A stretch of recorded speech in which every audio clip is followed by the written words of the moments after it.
I take good care of myself. You know, my skin still looks really nice. You take okay care of yourself. Yeah, I get a lot of sleep. Hello, De Niro Nation, and welcome to Our Hero De Niro. I'm Mike, here as ever with my co-host, Mike. No relation. No relation. And today we are going to be discussing Robert De Niro's 2006 film, The Good Shepherd, starring Robert De Niro. But not really. He's in this movie for, it cannot possibly be more than 4 minutes. But this is a Robert De Niro directorial effort. This is, I think, the second film he directed, right? The first one was some comedy from the early 90s that I can't remember the details about. Second and final film that he's directed so far. Oh, and final, right. Yep. So he hasn't directed another film in the 19 years since this one came out.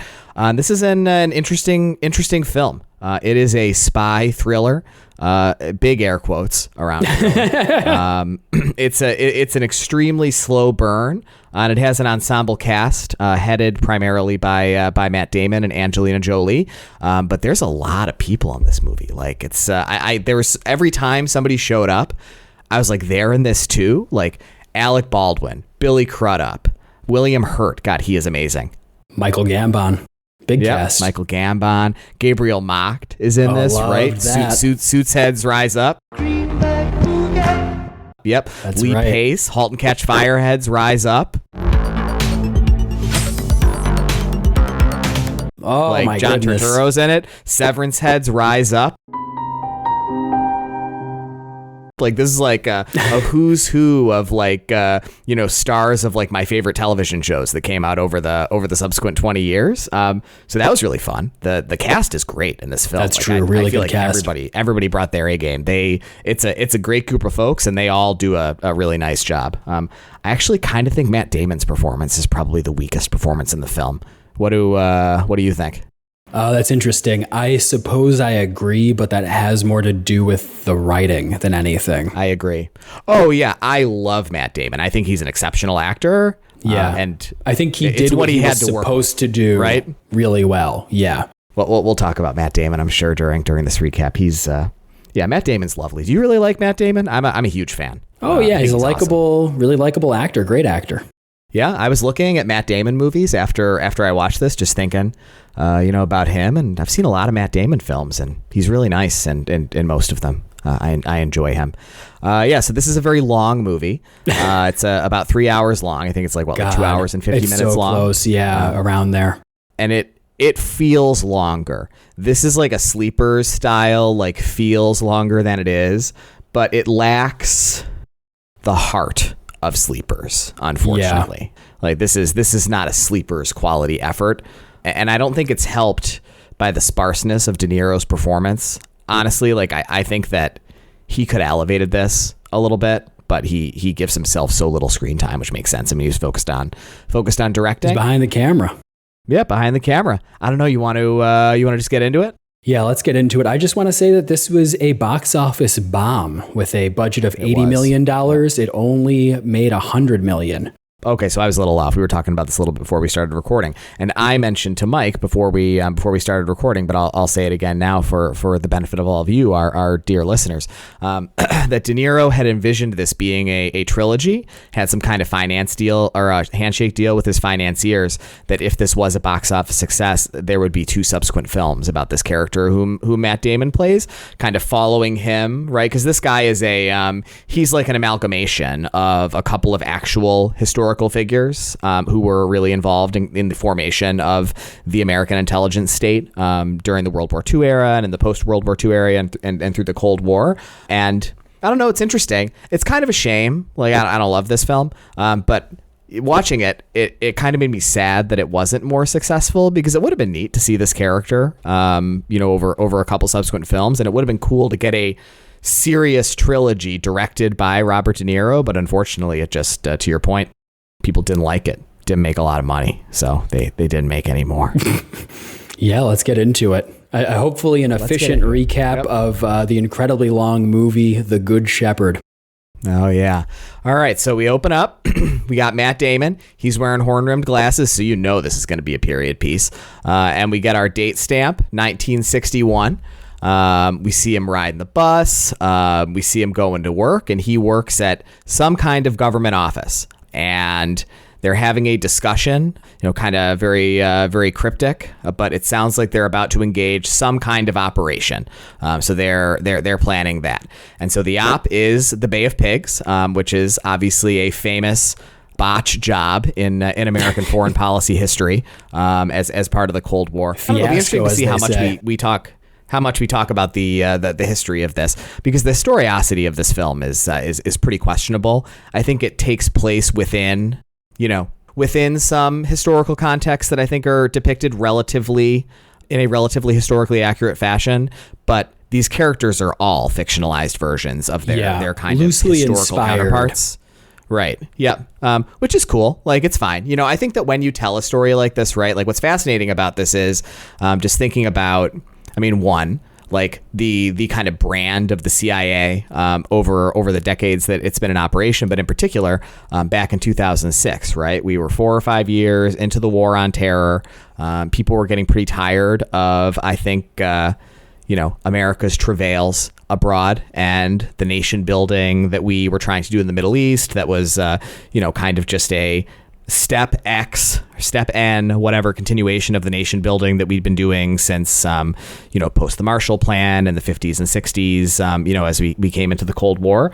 And so this does have, I think, a pretty derisive attitude about the history of American intelligence. But I personally do not have a derisive attitude about the history of American intelligence. And so it was interesting to kind of engage with that. I'm like I'm soft pro CIA, I think, as a person. What are your attitudes about American intelligence? You're just pro enhanced interrogation. I think guess enhanced interrogation is bad, right? Just because it doesn't work, but the nation building and stuff, like probably in the balance of history, made the world a safer, more prosperous place, in spite of it, having some, I think, questionable moral dimensions from a deontological perspective, but like the results, I think, were on net good across the world. Yeah, I think I agree with you ideologically. I when I watched this incredibly long film in 2 sittings, I thought more about how much I would dislike being a spy the way that it's presented in this film. It's very unglamorous in a way that I'm not used to seeing in Hollywood films. Yeah. And I was like, oh, it doesn't look exciting. You have to exclude everyone around you who isn't a member of the organization, country above everything else. And you always have to look over your shoulder because there might always be someone trying to kill you or spy on you. It's like not making it seem like a fun time. Yeah, and this was a dimension of the way the film is framed and the way the story is presented that I think has been questioned credibly from an historicity perspective. Many, folks who were involved in the early American intelligence services and in the CIA during this time, in their comments about this film, said that's one of the things about it that's pretty unrealistic. Like, that everybody was having a good time is basically like the take that people who were involved had in this film, and it wasn't nearly as dour as everybody. Oh, that's interesting. Okay, maybe I'll sign up. Maybe I'll apply to the CIA. Yeah, I just don't know that you and me have the pedigree to be CIA operatives. Yeah. How so? I think that the CIA recruits from like the Ivy League. Oh, I think it's a relatively prestigious position in the American government, being a CIA analyst. Do you think we'd have the personalities for it? Do you think we could handle it, the work? Yes. I think I would be a good CIA analyst. You think you would be a good CIA analyst? I wonder if I'd become too paranoid. Yeah, I don't think I would. Although it's worth questioning. Something that I wonder about myself, right, is something that I reflect on as I think about my career and the way that I walk through the world as an adult man. I'm just a very trusting person in general. And so I don't know if I would become jaded by it, but that's the one thing about me that I think might make me ill-suited to do this kind of work, is that I just very naturally, right? Like I have a very trusting attitude and a very kind of like glass half full perspective on the people around me, and I probably would be pretty easy to take advantage of in this kind of context. So that's the one thing that gives me pause. Yeah, you in the 60s introducing me to your friend Boris. He just moved over here. No, he seems really nice. Everything about me. Yeah. He just chatted me up on the street one day. Oh yeah. Okay. So anyway, John Turturro shows up here. Pretty exciting. He looks Love pretty it. different now than he did back then. Listen, so I almost man, didn't. I bet you recognize did him. too 20 years ago. I did. Yep. I was a child. So I did look pretty different. We'll post a picture of what I looked like 20 years ago in the show notes. I have a good one. That I Yeah, have in we'll mind, see. Actually. Okay.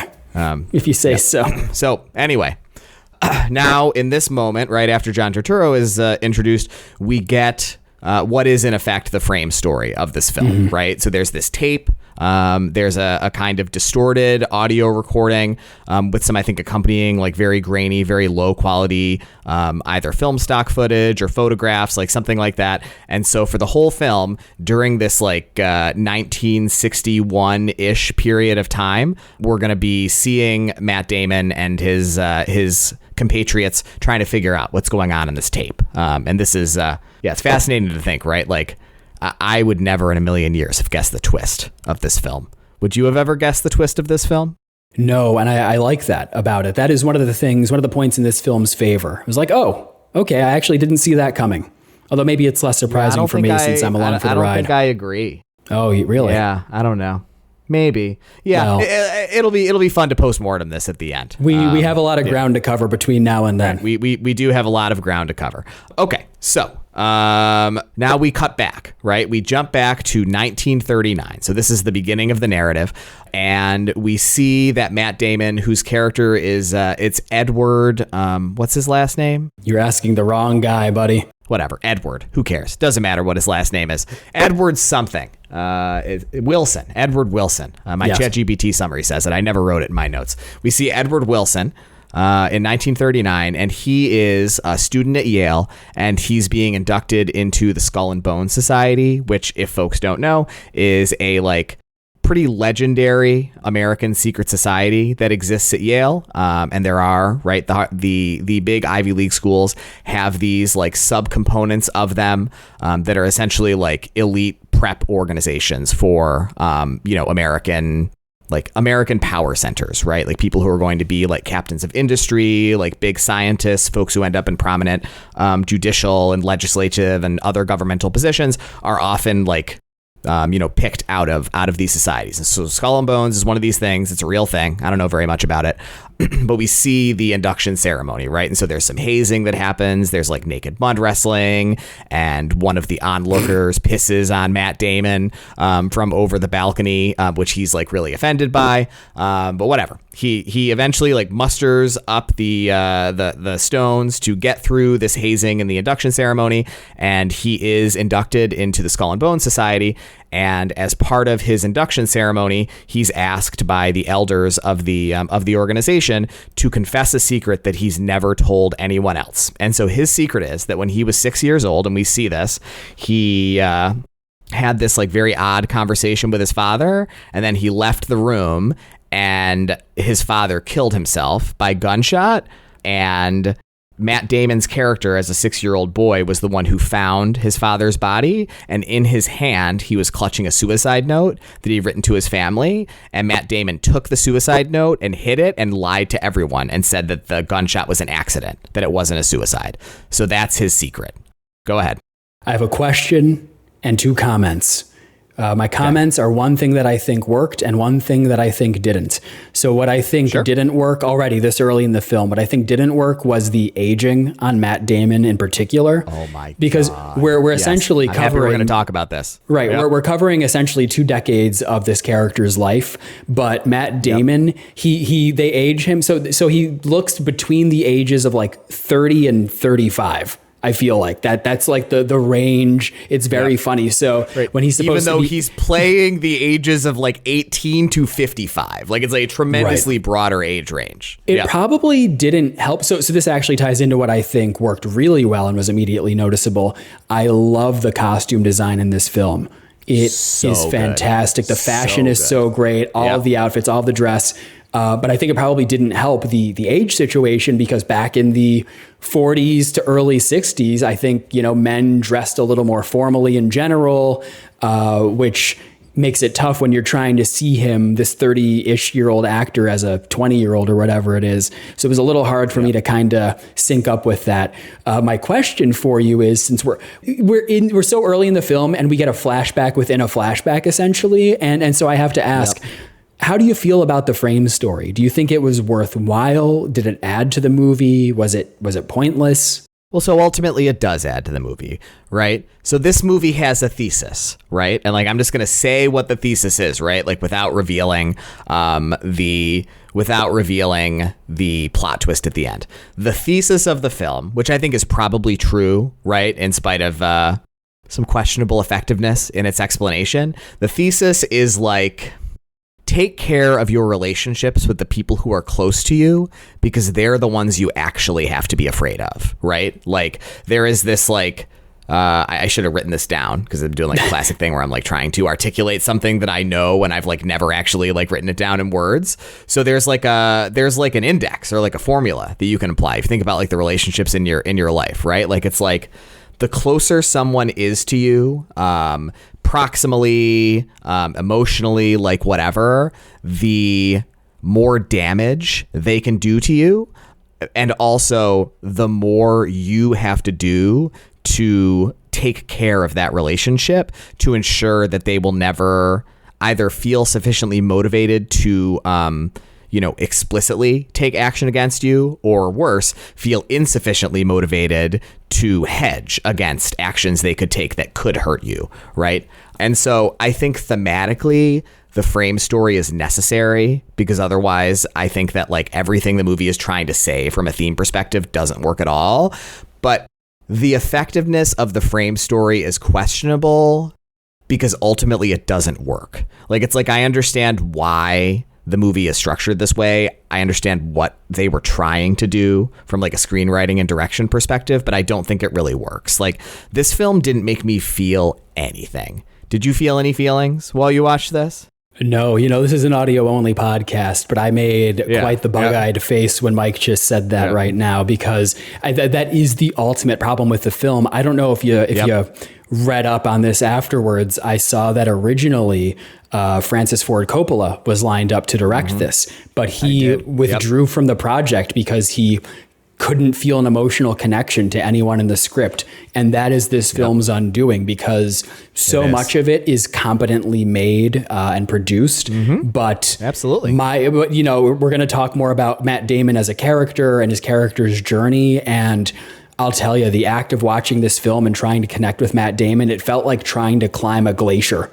Like it felt like trying to climb just like an ice wall, just like sliding slowly down. Which is rough when it's literally 2 hours and 47 minutes long.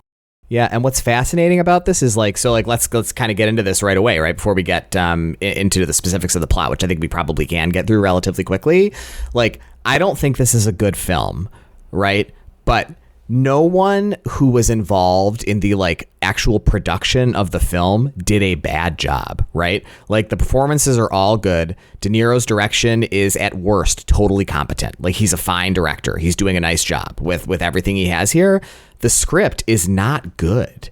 And what's fascinating about the fact that the script isn't good is this guy who wrote it is a legendary screenwriter. He wrote Forrest Gump.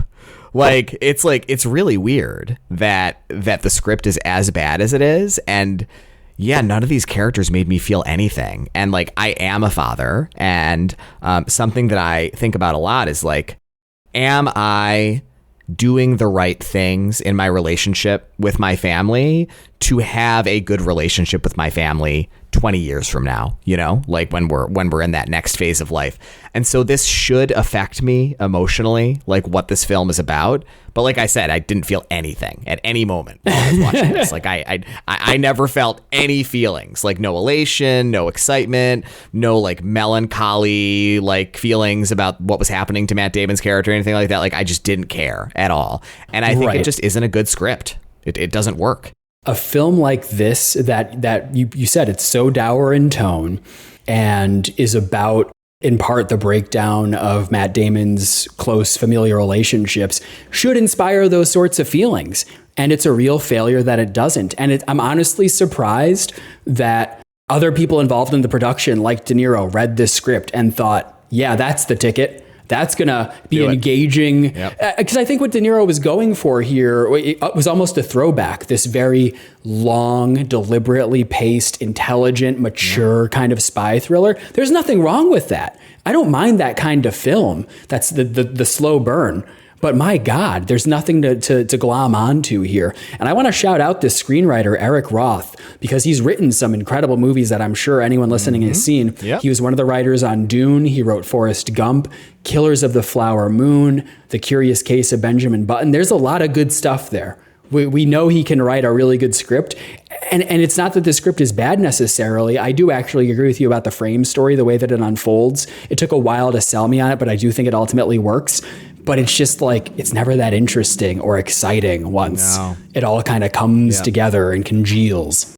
Yeah, I think that the reason why it doesn't work for me, right, and why I don't think it is good, that I could never have guessed what was happening, is that until the final act, when it is revealed, like you know what it's going to be, right? Like 20 minutes before it's revealed, like then you find out. But when that happened, I was like, I never would have guessed this before. Like this was not telegraphed at all in the frame story. It's it's really because odd. It occurs so late. I also want to comment before we get into the summary on just what you said, which is one of the notes that I wanted to make. Matt Damon's aging is egregiously bad, I think. But all of the aging is egregiously bad in this film. And I think Matt Damon's is bad, but I think the worst is honestly Angelina Jolie. Like we see her throughout this film and she's like, this is 2006 Angelina Jolie, like gotta be one of the most beautiful human beings who has ever like walked on this earth. And she just looks like that for the whole film. Like we meet her at the beginning and she's like 21 years old, probably like 21 years old. And then we see her at the end and she's probably in like her late 40s or early 50s and she looks the same. It's really disorienting. Like it is. It's not good. And especially later, like we'll talk about this when we get to the point when this character is introduced.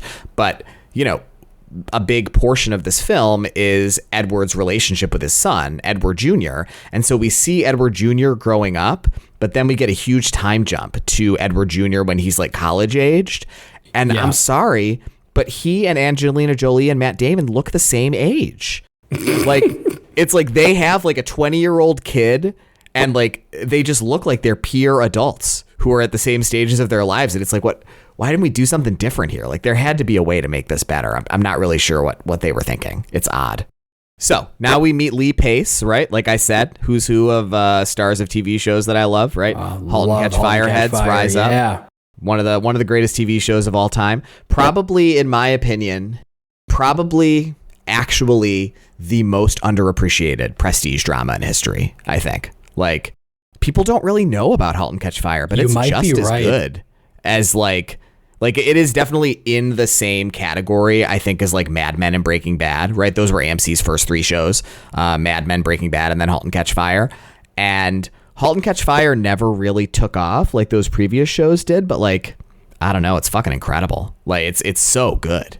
No, I think you're right. And it never developed a cult following the way that a show like Mr. Robot did, And I think Halt and Catch Fire is also similar to Breaking Bad in that they both have kind of weak first seasons, but after that are just straight fire. My God, Halt and Catch Fire was incredible. And it's only 4 seasons long. Highly recommend it. Yep. There's a story that makes me feel something. I feel a lot of feelings really when I watch Halt and Catch Fire. Yep. All right, so with the one more thing about this that I need to mention is that Edward says he didn't read the suicide note after he took it. So he's never read the suicide note. This is true. He's not lying. So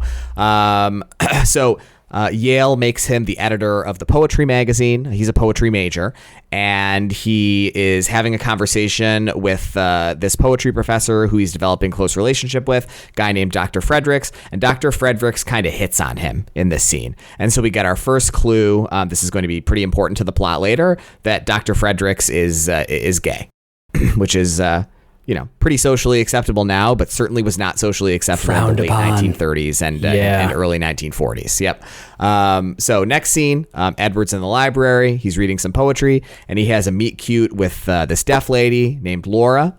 In the next scene, he meets Alec Baldwin for the first time, and then we cut to another scene, and Okay, no, this isn't another scene. Sorry. And so Alec Baldwin explains to him in this scene that Dr. Fredericks, this poetry professor whom he's getting close with, is actually like a Nazi. And he's, some kind of like German plant essentially in Yale who is recruiting people for this group called the American German Cultural Committee, which is just a front for the Nazi Party. And Alec Baldwin is recruiting Matt Damon to spy on Dr. Fredericks for the government. And so Matt Damon, he goes to a meeting of this group, and there's a speaker there who is the head of education in the Third Reich, and Matt Damon steals Dr. Frederick's briefcase and goes through it. And then we meet Gabriel Macht. Suit heads rise up. I love it. Harvey Specter heads. The odds were stacked against me. I won anyway. Because I win. You won because Edward Darby came forward. You got lucky. Guys like you always think other people get lucky. I don't get lucky. I make my own luck. And in this case, it's bleeding you dry. Yeah? Oh, getting totally Spectre pilled here. And Dr. Fredericks is confiding in students whom he's close with that he's being relieved of his post at Yale. And he confronts Edward for having ratted him out for his political beliefs and betraying him. And I didn't mention this earlier, but in a previous scene, the scene where he hit on him, Fredericks had pretended that he had written a famous poem. And Matt Damon says, "It's actually you who betrayed me because you lied and told me that you wrote this poem that's actually, something that was written by a famous poet 35 years prior." I don't know anything about poetry, though. So yeah, this isn't a poetry podcast. Yep. Matt Damon goes to a dance at a jazz club with Laura. Someone comes in and announces that the Allies have declared war on Germany. And Laura asks Edward if he wants them to get a room together. They do. They make out. But she kind of reneges on what he understood as kind of a soft commitment that they were gonna go to the Bone Zone. And so they don't go to the Bone Zone. And he walks her home and they say goodnight with no kiss.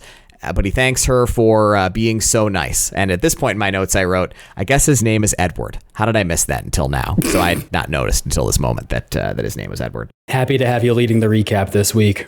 So now we jump ahead in time again. We're back in 1961, and Lee Pace comes and confronts Edward as he's going into his house. And I just noted here that he looks the exact age he did in 1939. Not great. Incredible. And Time's been kind to him. Yep. They have an argument about whether they actually are connected, like whether their fates are intertwined. And I wondered if this had something to do with, the leak. That is what the frame story is about. So we cut back again. Now it's 1940. They're at a Skull and Bones party, and Gabriel Macht is there, and he introduces his sister to Edward. Her name is Margaret. She goes by Clover, and she is played by Angelina Jolie. She approaches Edward later in the night and asks him to dance, and tells him that her father is a member of the America First movement. Just a little bit of fun American history for you. We hear America First now all the time in the context of the Trump political movement. And what's so funny about it is that America First is like the worst thing in history. Like it was like this movement to not get involved with World War II. Like there was this big fight going on in the American government at the time about how disadvantageous it would be for American interests if Germany were to take over Europe. And it's like so obvious in retrospect that it would have been disastrous for American interests if that had happened, considering that like our involvement in World War II, the Marshall Plan, and like American hegemony over the successive 80 years was like essentially solely because of our involvement in World War II and the fact that the Allied powers won. So just a pretty funny thing. And we're about to get our first Robert De Niro sighting. Did you know when he showed up? Did I ever? The De Niro face reveal occurs at 37 minutes and 29 seconds into the film. That's exactly what I wrote down this time. We finally got the same time. We finally got synced up. Yep. Oh, only 2 more hours of film to go. I watched this on iTunes, and this is one of those classic iTunes movies. This really pisses me off when this happens. The film is 21:9, but the letterboxing was actually encoded into the video, and so I watched the second portion of the film on my computer, and I couldn't take advantage of my ultra wide monitor. It really pissed me off. But anyway, first world problems. Yep, there you go. So De Niro plays a general, and he is a fictionalization of essentially the founder of modern American intelligence services. I have no idea what the person's name is. It doesn't matter. And so he tells William Edward Sullivan. that. There you go, William Sullivan, General Sullivan. He tells Edward that in spite of all the kind of, I don't know what the word is, I guess just like hee-hawing going on in the federal government about whether we're going to get involved in World War II. We are eventually going to have to get involved in World War II.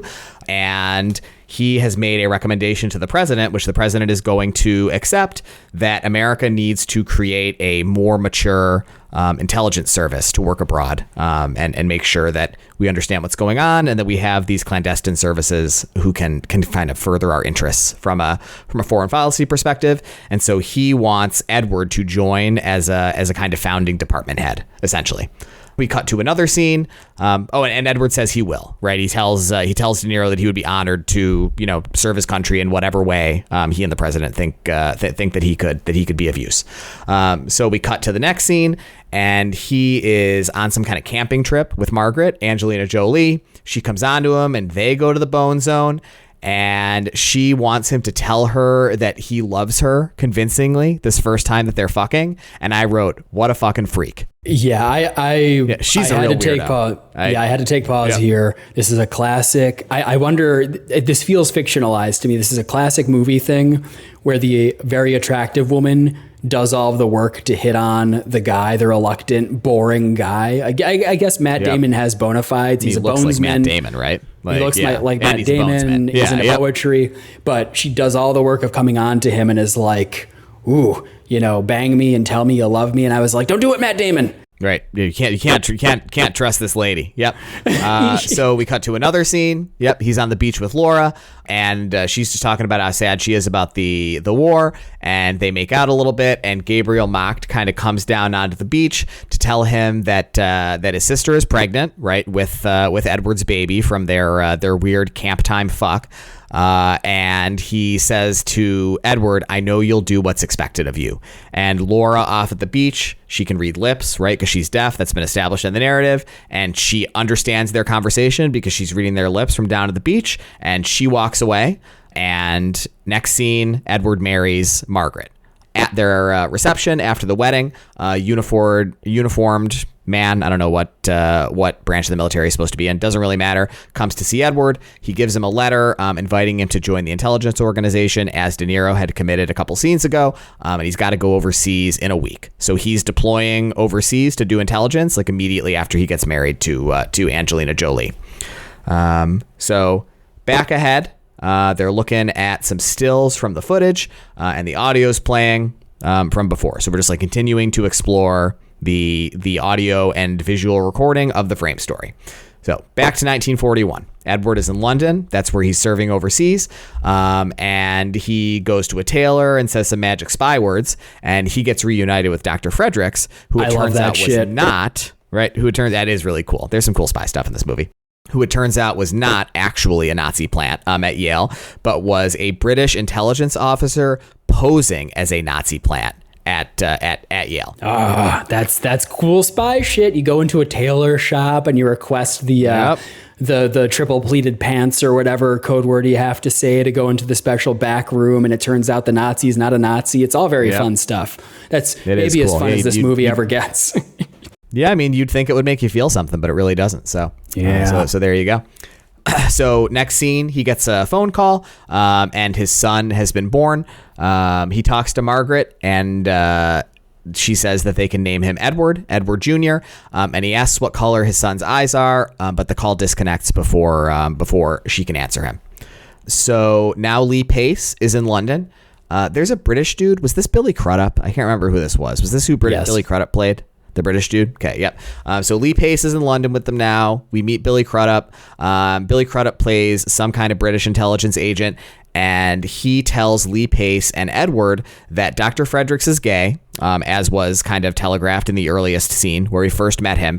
And that's not what the issue is. The issue is that he's being really indelicate about whom he's hitting on, and they feel like this is essentially opening them up to, potential infiltration by some Maleficent agent, right? Like, it's like, you don't want people who know what a spy group is doing to be doing something that they could be blackmailed for so easily, right? Like, it's like, so there probably are some like homophobic undertones to this for sure, but like, that's not why this conversation is happening. This conversation is happening because the world is homophobic, and it's probably not a great idea to be so blackmailable as somebody who has all this information.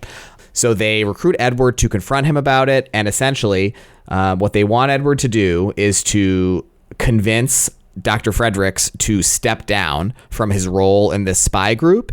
And if he seems like he's not going to, then Edward is supposed to lean down and tie his shoe as a visual signal, and they're going to kill Dr. Fredericks, essentially. And so they have this conversation. This is another one of the like only very cool things in this movie. I really like the character of Dr. Fredericks. And they have a disagreement while they're walking about whether Dr. Fredericks is going to acquiesce, like whether it's worth it for him to stop living his life the way that he wants to live it. And Matt Damon is like very upset that this conversation is going the way it's going. And Fredericks is like, I think you're supposed to bend down and tie your shoe now. Like, he knows like what's going on, and Edward won't do it. So Fredericks bends down and ties Matt Damon's shoe for him. And so he walks away, and a bunch of the other guys come and they brutally murder him on the street and dump his body into the river. It's pretty baller, honestly. It's like immediate. Tying the shoe yourself. Yeah, like that's they don't waste any time. That's a cool move. Jesus, just retire. That was another of these moments in this nearly 3 hour long movie where I was like, yeah, maybe the spy life isn't for me. Yeah, it just like, I don't want to be blackmailed for anything or be killed if I don't feel like retiring. Oh, Jesus. Yeah. I wrote here, may he RIP. Seems like a huge dumbass, TBQH. I basically agree with you. Like, the move of bending down to tie the shoe yourself is like an incredibly badass way to go out. But like, I agree. Like, just retire. Like, go off and be gay quietly. Like, whatever. Who cares? Go like, live your truth elsewhere. You know, retire somewhere nice and warm that's not fucking London. Yeah. So anyway, back to 1961. They're still listening to the tape. We see some cool audio forensic stuff, and now we cut back, but it's 1945. So we've had a time jump. Edward Jr. is almost 5. The war is over. And the U.S. intelligence services know that it will not be long before we aren't the only ones who have the bomb, right? The Russians are trying to develop a nuclear weapon of their own. And so there's this kind of long operation going on where the Russians are trying to recruit scientists who are sympathetic to Soviet concerns from West Berlin, which is obviously, a part of the West, and the remaining Allied powers who are more ideologically aligned with like Great Britain and the United States are trying to recruit scientists from East Berlin who are more sympathetic to like Western democratic values. And so they're interviewing these known Nazis and offering exit visas in exchange for information about the scientists. And Edward meets up with this guy who is codenamed Ulysses, who is basically his counterpart in the Russian intelligence services. And Edward's like really cold in the meeting. And yeah, I don't know. Like, you could tell the scene is important because this character is going to be really important. But like, these guys have absolutely no chemistry at all. And it's like, I was watching this and I was like, what are we doing here? Like, the story Damon is so weird. just plays Edward so detached and icy and cold. Yeah, it's rough because I agree with you. I like what they're doing. They're setting up the rivalry and all of that stuff. But man, it's not doing anything for me. And this is the sort of thing I should love. Yep. So we cut back to 1961. Edward's thinking about the tape. He has a meeting with somebody and he looks at a grainy photo. And then we cut back to 1945. So Edward calls his son to wish him a happy birthday. And he wants to talk to Clover, but she's getting ready to go out with her friends. And I think I misunderstood this scene because I noted when I was going through my notes later after reading the Wikipedia plot summary that Wikipedia says that somehow this conversation revealed to Edward that Clover is having an affair. I did not get that at all in the scene. Something about her going out with someone I don't remember. Right. Yeah, whatever. So now we meet again. We met her in a previous scene, but there's this deaf lady who's kind of Laura coded, right? That's the way that we're supposed to interpret her. And she is an interpreter in Edward's office in London. She's a Russian interpreter, and she invites Edward over to her house and cooks him a meal. They talk about literature. She asks him to stay, and he does. And this was another thing that I like totally didn't understand. So Wikipedia also told me that something about this scene made him know that she was actually a Soviet operative. Do you understand what happened here? Like, I didn't get this at all. No, because she wears a hearing aid, and it seems like after they bone down, he notices something about it that indicates that she is collecting intelligence for the Soviets. I didn't put it together. Maybe there was like moment. a mic on it or something. Maybe that's what it was. Because you're right. The camera trains on the hearing aid. So sure, whatever. But anyway, somehow he knows, and so they kill her. She's shot point blank range, like I think twice in the face or something. So now we cut a little bit ahead, and Edward goes home. He's back in America with his wife Clover and his son Edward Jr., little Eddie Jr. He gives him as a memento when he returns from his service overseas this little ship that's like inside of a glass coin. So I think it's like a pro level like shipbuilding kit, basically, like building a tiny little ship inside of this thing. And Clover wants Edward to sleep in a separate bed from her, quote, while they get to know each other again, because he's been gone for 6 years. She says that she had an affair and that it wasn't very interesting. And she asks him if he was with anyone else. And he says he was, but it was a mistake. Edward Jr. asks Edward if he's ever killed anybody. He says no, and the kid says goodnight and walks away. And I just wrote weirdo. So we're starting to see the family dynamic, right? So like, let's just talk about this here. So we are supposed to, I think, understand that Edward is failing to allow his family into his life and like let them feel like he's close to them. But it's undercut a little bit by like Angelina Jolie's immediate icy coldness toward him when he returns. Like, it's like kind of blame on both sides here to a certain extent. Right. We're supposed to see the evolution of this dynamic over the next, 15 or so years. But she's already resistant to him when he comes home. So we don't get like that warm welcome back. And then, she reacts to him being an aloof weirdo. She's already kind of ready to keep him separate from her. I guess it just had to do with his deployment overseas. Yes, sure. Maybe, I guess. All right. So Robert De Niro is back in the next scene. He comes to see Edward again, and he has some serious feet problems. He's like always sitting down when we see him. And so Edward is being officially tapped to run a division of the CIA. Edward Jr. comes to play with his toys, like by the door, obviously trying to eavesdrop on the conversation, but also I think trying to display in that like resentful way that young children do that he's like upset that his father isn't spending time with him. And Edward tries to shoo him away and he won't leave. So Edward calls Clover and says like, take him away, whatever. And so De Niro says that he has concerns about having this kind of foreign intelligence service and that he's recommended to the president that there's civilian oversight. And there's like one of the only good lines in the entire movie here. De Niro says, I have this one weakness. I believe in a just God. I always seem to err on the side of democracy. Which is a really cool line. I also noted that. That was a really good line. Yep. And then give me some more he tells zingers. Edward that he's going to be, seriously. He tells Edward that he's going to be dead in a year. So this is De Niro's like final act in his life is setting all this stuff up. So we cut ahead another couple years. Now it's 1947. Edward's out in the world doing intelligence stuff. He's got John Turturro on his team. There's something going on in South America.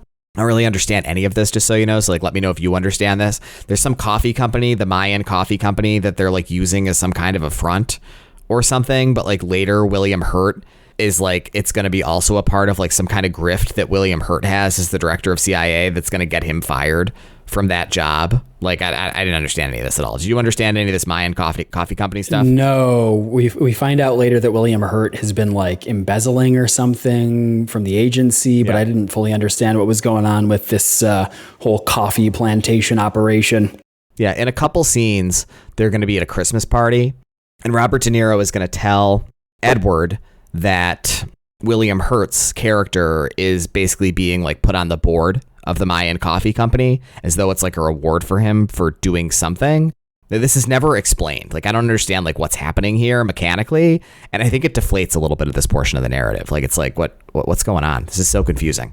Write in, listeners, if you understand this movie, because I definitely do not. Our hero De Niro at gmail.com. We welcome your letters. So the Christmas party thing's about to happen, right? I wrote, it seems like maybe Edward's work is alienating from him from his family. Yeah, maybe. They go to this Christmas party. De Niro's there. It's going to be his last Christmas, right? A little sad. And Edward Jr. Seems kind of fucked up by his weirdo parents and their weirdo marriage. So he goes to sit on Santa's lap. Santa's at the party, and he pisses his pants. Edward takes him upstairs to clean him up and gives him a very earnest, meaningful hug, which he returns.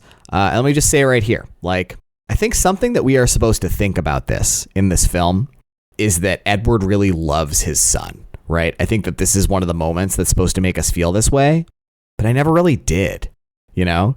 Did you ever feel like he really loved him? Like, I think that's part of it that doesn't work, is like, it never really feels like he really cares about his son. No, I think part of it that doesn't work is the fact that this film is nearly 3 hours long, but we spend relatively little time in this family dynamic. So we only get these tiny little moments, vignettes, and it's not enough to really establish the dynamic and understand how Damon feels. I mean, he does explicitly say later he loves his son, whatever, but yeah, this is kind of the one moment where we get that. Yes, doesn't work at all. So De Niro and Edward are talking, and De Niro tells Edward that Philip is the guy who's played by William Hurt, is going to be on the Mayan Coffee Company's board. And I wrote, I have no idea what's going on with the Mayan Coffee Company, and I still don't. I thought I might by the end of the movie, but I never did. Edward goes back. He has a meeting with Alec Baldwin. He asks him for information about Philip, and he gets a file and he reviews it. Like, whatever. I still don't understand what's going on with this at all. So now it's 1953. And Edward goes to some kind of communications outpost, and it looks like they're exchanging cables with some mole in the Russian government who wants to basically get exfiltrated to America. And he's offering valuable information on this Ulysses guy whom we met earlier, on like Russian intelligence operations, like whatever. And so in the cable. Oh, I didn't mention this earlier. It's worth mentioning. One of the things that happened in Edward's and Ulysses' initial conversation was they talked about their weaknesses, and Ulysses told Edward that his weakness was the cold. He hates the cold, even though he lives in Russia, and Edward refused to share what his weakness was. And so Edward asks in the cable of this mole what Ulysses' weakness is, and he responds immediately, the cold. And so they decide to exfiltrate him. He's like credible as an informant on this detail. They want to know. When they exfiltrate him, he fails the polygraph that's given to him, and he says that the polygraph just doesn't work on Russians because it doesn't understand the Russian soul. But we have reason as viewers, obviously, to suspect that, like, he's lying, you know, because he failed the polygraph. He tells Edward that Ulysses is obsessed with him, and that he is developing a relationship with Fidel Castro, who has not done, you know, his revolution yet, right? Like, he's still like an up and coming revolutionary at this stage in Cuba in the 1950s. What was the Russian dude's name? I want to say his name, Mironov. Yes, Mironov. So Edward is developing a relationship with this Mironov guy. They go to a play together, and Laura is there at the play. Another really cool spy thing that happens here in this moment. One of the only cool spy things in the movie. Edward looks at Laura. She looks at him. They make eye contact, and she acknowledges him, but he doesn't acknowledge her. He gets up and leaves the theater. And maybe 15 or 20 seconds afterward, she gets up to follow him, but he's not outside when she walks out. And a cabbie like leans out of his car and says, "Hey, are you Laura?" And she says yes. And he says, "I'm supposed to bring you with me." And so that was like the way that Edward arranged for them to like have a clandestine meetup. It's a power so move. They meet at a restaurant, and meet at a restaurant, and they're catching up. And she talks about how she sometimes imagines the life that they would have had together. And she describes a life that is like totally different from the life that he has. Like, he'd be a poet or like a poetry professor of some kind. They'd live in like a small house with like a little bit of land and just have a very homey, like kind of cozy life. And this is another one of those moments where I think that we're supposed to reflect in like a melancholic fashion on like the wages of the life that Edward has chosen for himself, but I just don't care. Like, I felt nothing during this scene. One, I agree with you. We just don't care. But two, I don't agree with the premise. It suggests that Damon's character was deprived this fabled life, but everything we know about him as a person suggests that that was never in the cards for him. It's his personality. He's such an aloof weirdo, such a distant person that I don't think they ever could have had that. Yeah, I agree. Doesn't really make a lot of sense. So he leaves, she leaves. She gets in a cab, but gets out abruptly, and they go to Pound Town. And so we then meet Edward Jr. as an adult. And I wrote, I'm confused about what year it is now because Edward Jr. appears to be 25 years old. The ages of the actors in this movie are atrocious. So they're all at a Skull and Bones meeting together. So it's Edward and Clover and like a bunch of other Bonesmen and like their wives and family. And Edward Jr. is there with them. And someone comes in and gives Clover some photographs of Edward with Laura. Look at this photograph. And she like excoriates him publicly in the Skull and Bones meeting, and storms out of the whole thing that they were in. Very dramatic. Yep, I wrote here that it seems like maybe Edward and Edward Jr. have a tense relationship, and Edward breaks off the affair with Laura via a message from John Turturro. John Turturro gives her some golden jewelry that I didn't recall the provenance of. Did you understand what this was a reference to? Wasn't it the necklace that she wore or something? Maybe. I don't know. It took me so long. I was racking my brain over trying to remember the name of the guy who plays Edward Jr. as an adult. It's Eddie Redmayne. Remember him from Jupiter Ascending? I create life! And I destroy it. Yeah, I suppose so. That's not what I think about when I think about Eddie Redmayne. Well, he was in The Danish Girl, and he has a lizard face. That's usually what I think about. So we get a scene of Edward and his son. Remember, they're both adults at this point. They look the same age. They're putting a ship in a bottle together, so that's remained, right? And Edward is showing his son how to do it delicately and safely. And you can really feel that like they're supposed to have a loving relationship, right? Like they're supposed to. It doesn't feel like they do, but like that is what the filmmakers want depicted to us. Clover comes home. She's been on a trip, I guess, and Edward agrees to go on some kind of choir trip, I think, with his son. And so he goes on that trip. So in the next scene, he's at some choral performance that his son is in at some big cathedral. And somebody comes in, Mironov, to meet with Edward at the choral concert. And Edward Jr. keeps looking over and like seems offended that his dad is having a conversation during the show. And it's like, here's the thing. Oh no, like my dad's more interested in this cool Russian guy than my boring ass choir concert, my a cappella like, I don't know. It's group. Just like, I guess like Edward is like a really like shitty dude who like didn't do a very good job of like ever handling this.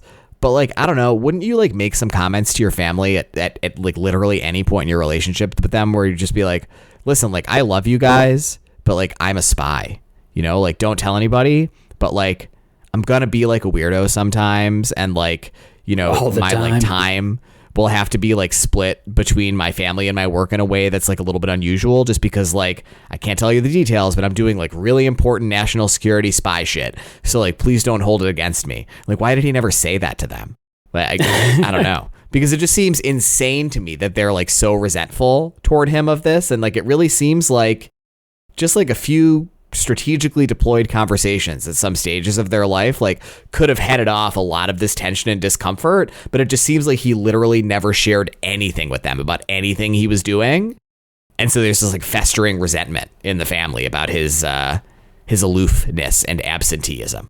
Yeah, he's not exactly father of the year material. Yeah, he's a total moron. So it's 1960 now. We get a clip of JFK announcing that he's running for president, and they have a guy come in who says he's actually Mironov, that the guy whom they thought was Mironov is a plant or like some kind of decoy or something, and he's the real Mironov. So they torture him. They give him LSD, which we understand, right? If you like know about the history of the CIA, that the CIA like invented, right, as part of the MK Ultra experiments. And while he's tripping on LSD, he kills himself by jumping out of a window. But during his trip, he shared that he felt that the U.S. felt this need to keep up this myth of a strong Russia, which was meant to justify the ongoing existence of the military-industrial complex, which was something that that Dwight Eisenhower famously talked about, I think, in his farewell speech at the end of his presidency. And I want to call out that here, this is another thing that folks who were involved have called out as being not very historically accurate. And take this with a grain of salt, right? Because of course they would say this, but the kind of prevailing wisdom among people who were involved is that no one was making up the threat that Russia posed to the United States. And of course, there was motivation to kind of keep the money flowing, as it were. But Russia was a threat during the Cold War to the U.S. So Mironov, the one whom they think is Mironov, insists he is who he says he is and offers to take LSD, which is understood at this point to be a truth serum, to prove that he's being truthful. But Edward declines and doesn't let him do it. So Edward Jr. joins the Skull and Bones Society and tells his father that he'd like to join the CIA. Neither Edward nor Clover want him to, but Edward doesn't feel he can stop him.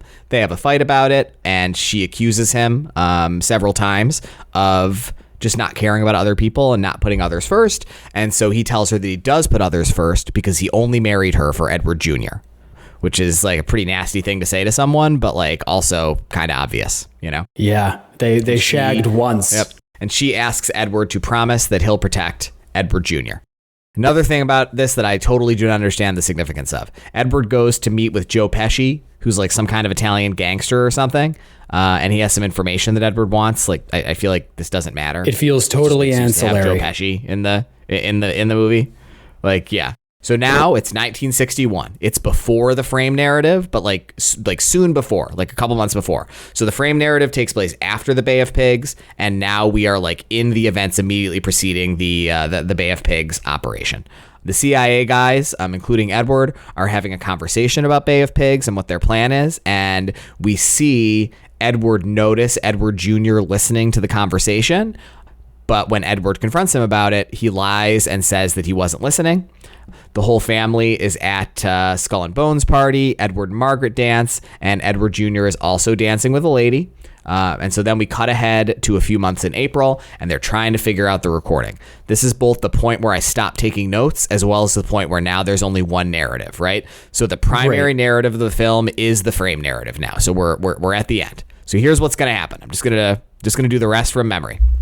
So they discover, based on some audio or video forensics evidence, that the origin of this footage they've been listening to and looking at was the Congo in Africa. And so Edward goes over there, and he goes into some room that they somehow know is the room where this footage was filmed. I'm not sure how, some forensic evidence or something. And on the bedside table in this room is the little ship in a glass coin that he gave Edward Jr. 20 years ago or whatever when he came back from London. And so here's what's happening. So Mironov comes into the room, right? Or no, it's not Mironov. Now we meet Ulysses again. Ulysses comes into the room, and he tells. Again, I don't really understand what happened here, so let me know if you understand it. But he essentially tells Edward that there's this Russian plant whom they've recruited to basically seduce Edward Jr. and make him fall in love with her, and she's gotten Edward Jr. to tell her about the Bay of Pigs, so that's what botched the operation in some way, essentially. And so Ulysses essentially tries to recruit Edward to commit to someday turn against the United States and reveal sensitive information to the Russians, when he's called upon to do so, in exchange for his son's safety. And so here's what I don't understand. What was the danger to his son? Were they going to kill him? Why would it be needed? Why did all this plan need to happen for them to kill him? Couldn't they just threaten to do that without the lady being involved? Or was it that they were going to reveal that he was the one who revealed the information and get him tried for treason and maybe executed? Did you understand what the mechanics were of this threat? I didn't get it. Yeah, I think they were going to reveal that it was Edward Jr. who shared that highly classified information with a Russian asset. World's worst young spy.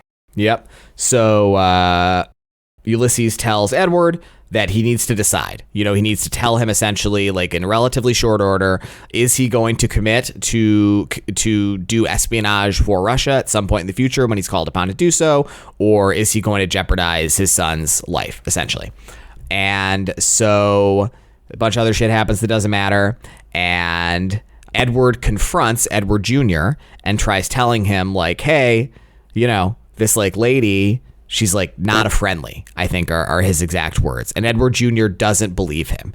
He says, like, why should I believe you? Like, I've never trusted you. Like, why would I trust you? And Edward says, like, I'm just trying to keep you safe. And Edward Jr.'s like, keep me safe? I never felt safe. Very like, there was always emotional like stuff. all this Mysterioso shit happening for my entire childhood, and like I don't trust you, and you are not going to stop me from being with this woman whom I love, and we're going to get married.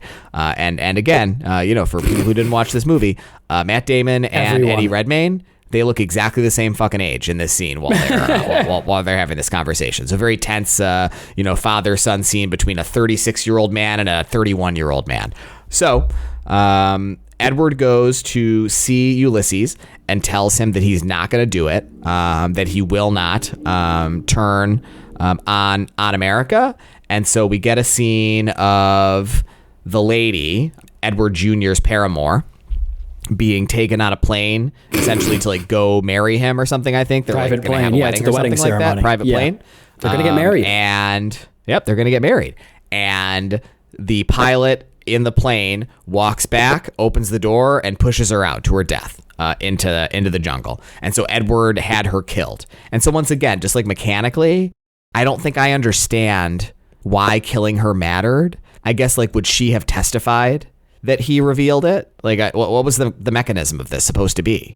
My understanding of what happens here is that the Russian Ulysses basically told Edward Sr., Matt Damon, hey, this woman is a Russian asset, but she seems to have fallen in love with your son. However, neither of us can ever really know how serious that is. So I think Matt Damon is doing this to essentially prevent his son from marrying this woman who may or may not still be an active Russian spy, because his son is such a profound dumbass. Yeah, that's fair. Edward shows up at the wedding. Clover's there. And he tells Edward Jr. that whatever her name is, the paramour, is dead. And Edward Jr. and Clover, like, they know, right? Like, they know that he had her killed. And that's the end of the movie, right? That's basically it. Pretty much. The only thing at the very end is that Damon goes into a safe in his closet and he pulls out his father's suicide note. He reads it, and his father basically says, like, I was a traitor, be an honest person, live a good life. And Damon burns the letter. And then he walks into a new wing of the CIA building. He tells him he hopes he'll be a good husband and father, right? Well, should have read he that letter obviously sooner. is not. Like, yeah, you should have read that one when you were a kid, and maybe you'd have known that's what your father hoped for, you big fucking dipshit. And that's The Good Shepherd.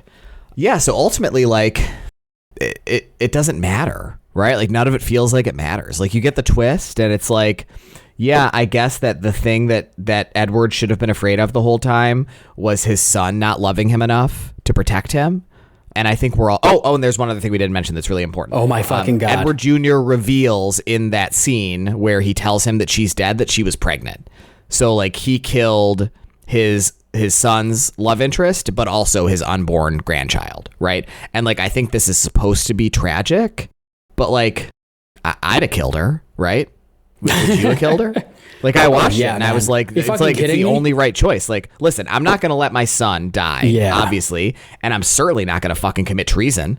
Like, I'm going to, with almost no guilt at all, like, kill this lady who, like, at the very least was a Russian asset when she was initially grooming him. Like, maybe she loves him now, and, like, that's all fine or whatever, but, like, the, like, aegis of their relationship was, like, built on a betrayal. So, like, yeah, I'd kill her. I wouldn't feel bad about it for a second. Like, it's like her or my son, or like my my like service to my country, which in this character I'd like care about a lot.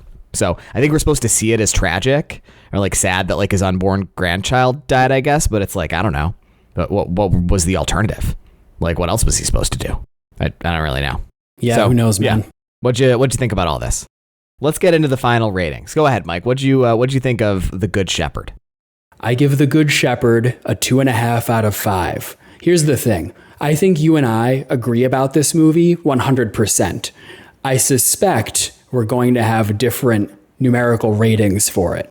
I'm thinking about this film. It's Robert De Niro's second and last directorial effort. And so it's really interesting to look at it through that perspective. I can see the kind of film he was trying to make. I generally like that type of film. I think the craft involved is excellent. It looks good. The cinematography is great. The costume design, the performances, the cast is fantastic. Everyone in there. I can tell what he was going for, but there's just no emotional center to this film. Matt Damon's character kind of just feels like a void. There's nothing to attach ourselves to as the audience. And so that's why I'm kind of splitting my rating right down the middle, where it's not interesting or exciting enough to earn a higher rating, even though it is so competently made. What about you, Mike? What did you think of The Good Shepherd? No, we are totally aligned. So I too give this movie 2.5 stars.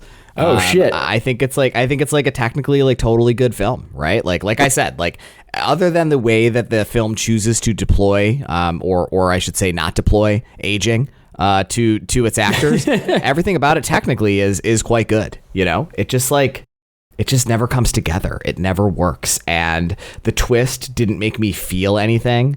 Like I didn't feel anything about this, right? And it made me think. You know, so this has a lot of thematic parallels with The Last of Us, right? Which is something that I really Jesus enjoy. Christ. both the game and the TV show. You know, so in The Last of Us, right, there is a schism between Joel and Ellie because he goes on his homicidal rampage to save her life. And in the penultimate episode of season 2, there's a very emotional scene where he confesses this to her and says that he would do it again if he had to, even though he's going to pay the price because it's going to make her turn away from him.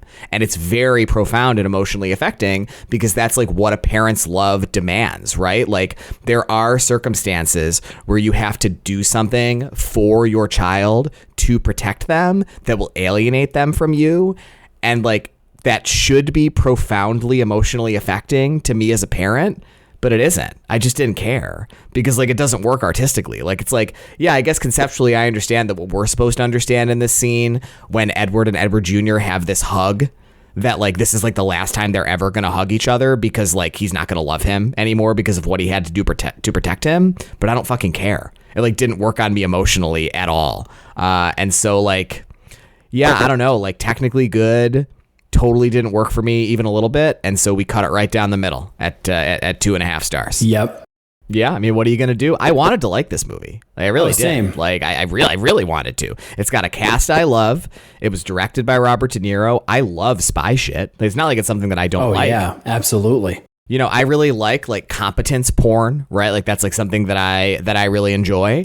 And this film has a lot of competence porn, but the way that it's done is it's not cool. It's almost never cool. No. It's almost never sexy. It's so drab and dour and boring. And it's I don't know. It just fails. It's a real bummer. It's not a good script.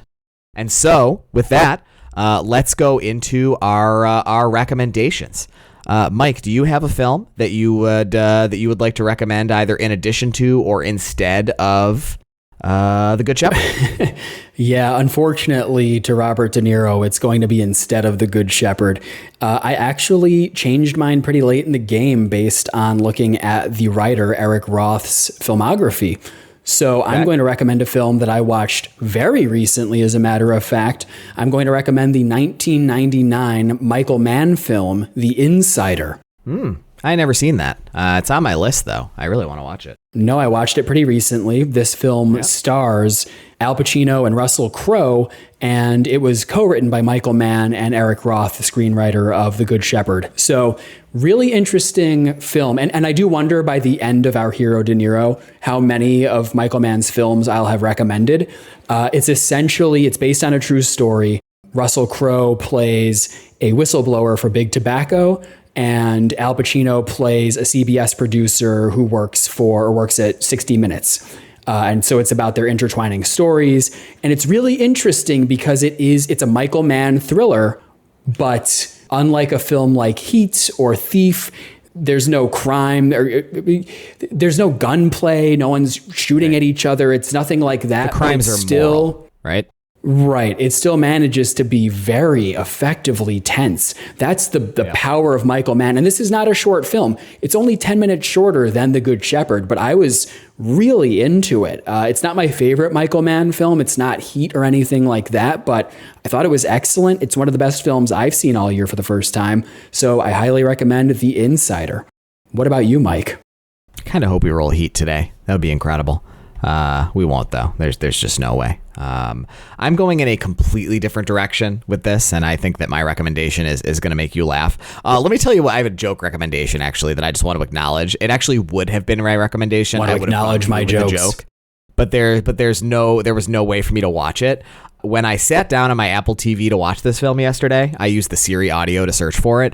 And when I said The Good Shepherd, 2 options popped up. So the first one was this film, but the second one was a 21-minute long VeggieTales episode called The Good Shepherd. And I thought if I could have watched that, it would have been really funny to recommend that VeggieTales episode, but I wasn't able to watch, so that's not going to be our recommendation. My serious recommendation is the 2015 film by Ridley Scott, The Martian.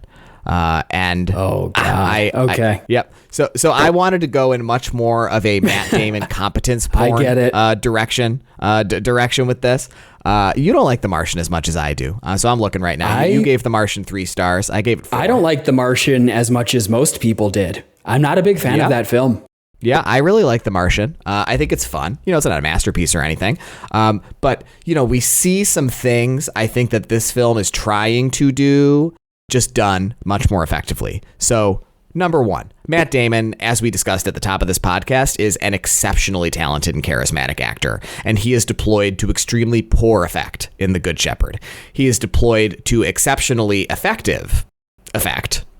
Terrible sentence in The Martian. So I think it's just a great Matt Damon performance that we could all feel refreshed by after watching his boring performance in this film. But it's also great competence porn, right? Like we see him doing all the cool like science and engineering stuff on Mars, and there's a lot of good music, and there's a lot of fun montages, and it's kind of like a reverse period piece, right? In that it is like grounded, relatively realistic, near future sci-fi. And I really like The Martian, and I think that you should watch it instead of watching The Good Shepherd because it's a lot more fun and it's 25 minutes shorter. So there you go. So it's hard to argue with that, honestly. Yeah. All right. Well, it's time to roll. And I believe this week it is your roll, Mike. That's how it works. You said Heat. I'm not ready to have one of my all-time favorite films pop up in this podcast just yet. So I am once again going to hope for Silver Linings Playbook. So I'm looking at our master list. It's number 83. I'm saying it out loud. I'm manifesting it. Are you ready for me to roll? I certainly am. Okay, I'm rolling the dice now. Okay, way off. I couldn't be further away. I got 26. Wow, okay, we got 1988's Midnight Run. This has been in my watch list forever. I've never seen it. Okay. I'm looking forward to it. It's supposed to be really good. Hey, that's nice. 126 minutes long. I might watch this tonight. There's some dumb asshole driving down the street in a Dodge Durango blasting his fucking music with a subwoofer. I love the Dodge Durango. That's my favorite car. I like how bad it is. I like all Dodge products. So Midnight Run, for those who don't know, this is an action comedy film directed by Martin Brest, starring Robert De Niro, Charles Grodin, Yaphet Kotto, John Ashton, Dennis Farina, baby, Chicago Rise Up, and Joey Pants himself. Great cast. Joey in Pants the film of The Last of Us fame. Yeah, I don't know anything about that, but I know he's Cypher in The Matrix, my all-time favorite movie. In the film Midnight Run. The Last of Us again. I would rather you never talk about The Last of Us again. In the film, bounty hunter Jack Walsh attempts to flee New York City to Los Angeles after he captures accountant Jonathan Mardukas, who's wanted by mob bosses and the FBI. I already know this. It was critically well received. It was a hit at the box office, and I'm really excited to watch a good film for this podcast next week. Yeah, this movie sounds fucking amazing. This is great. I finally get to watch it. And it's right, it's like one of the 10 or 15 that I'm like super, super excited to do. So I'm This is exciting. This is better than Silver Linings Playbook, honestly. Like, this is, I'm pretty pumped about this. This is great. I love it. All right. So hope that you will all join us next week for 1988's Midnight Run. Yeah, if you showed up for The Good Shepherd, you'd better show up for Midnight Run. Come on. I agree. So I would like to thank you, Mike, my co-host, for being here with me today, and I would like to thank you, citizens of De Niro Nation, for listening to this podcast week in, week out, even when it's a kind of dour 3-hour-long spy movie like this was this week. I would like to thank my lovely wife Caroline, aka Badcree, for our podcast art, and I would like to invite you, loyal citizens of De Niro Nation, to follow us on Letterboxd. I am Mike the Fab, and Mike is Mike back at you. And please write us at ourherodeniro@gmail.com. We've said this a few times, bears repeating. You write us a letter about literally fucking anything. We're done. We're done with this live show rules shit. Like, this is like an AMA podcast now. You can ask us anything. We have our 30th episode mailbag spectacular coming up, so feel free to send us literally anything that we can work off of. So yeah, I guess that is going to do it for us this week. Thanks again all for listening, and we will see you next week for Midnight Run. Thanks, everybody. Adios. Adios.